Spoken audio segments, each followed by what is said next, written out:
2026 সালের 7 August Saudi আরবের রাজকীয় প্রাসাদের গোপন কনফারেন্স রুমে 3 রাষ্ট্রের প্রতিনিধিরা যখন কলম তুলছেন, ঠিক তখন মার্কিন প্রেসিডেন্ট ডোনাল্ড ট্রাম্পের টেবিলে পৌঁছে গেল পেন্টাগনের এক জরুরি ফাইল। সুদীর্ঘ 102 বছর পর মুসলিম বিশ্বের সবচেয়ে শক্তিশালী 3 রাষ্ট্র সৌদি আরব, তুরস্ক এবং পাকিস্তান একই টেবিলে বসে সই করল ঐতিহাসিক মক্কা সামরিক চুক্তি।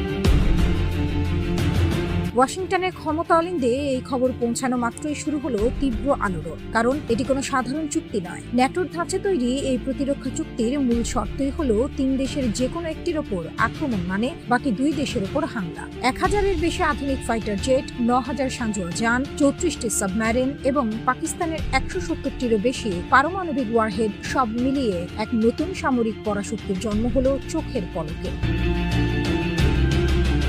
1924 সালে খিলাফত ব্যবস্থার পতনের পর পশ্চিমা দুনিয়ায় যেভাবে কৌশল করে মুসলিম বিশ্বকে খণ্ড বিখণ্ড করে রেখেছিল, ওয়াশিংটন এবারও ঠিক সেই পুরনো কৌশলেই ছুটছে।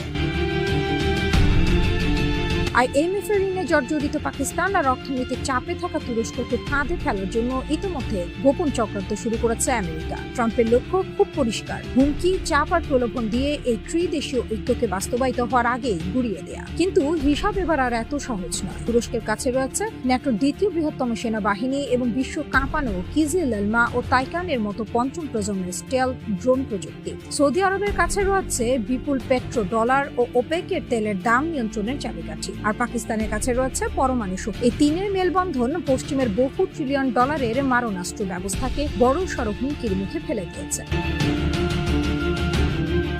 পশ্চিমী মিডিয়া ভেবেছিল এই চুক্তি ঘটার পর শিয়া সুন্নি দ্বন্দ্বের জেরে ইরান হয়তো চরম প্রতিক্রিয়া দেখাবে এবং মধ্যপ্রাচ্য আবারও গৃহযুদ্ধের আগুনে জ্বলবে। কিন্তু বিশ্বকে তাক লাগিয়ে দিয়ে তেহরানের মাস্টারমাইন্ড কূটনীতিকরা পশ্চিমের সেই ফাঁদ এক নিমিষেই ধূলিসাৎ করে দিলেন। ইরান এই চুক্তিকে স্বাগত জানিয়ে স্পষ্ট জানিয়ে দিল মুসলিম বিশ্বের ঐক্যই তাদের মূল লক্ষ্য, আর এই চুক্তি পশ্চিমী আগ্রাসন রুখে দেওয়ার প্রথম পদক্ষেপ।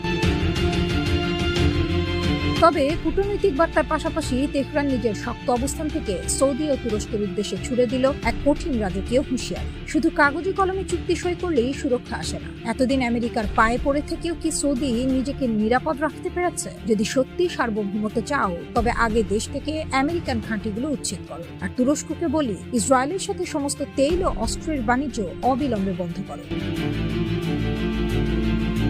রিংজান্ডেল ইনস্টিটিউটের বিশ্লেষক হামিদ রেজা আজিজের মতে, চুক্তিভুক্ত এই জোটকে ইরান বিরোধী জোটে পরিণত হতে না দেওয়াটাই এখন সম্ভবত তেহরানের একমাত্র লক্ষ্য। এজন্য 3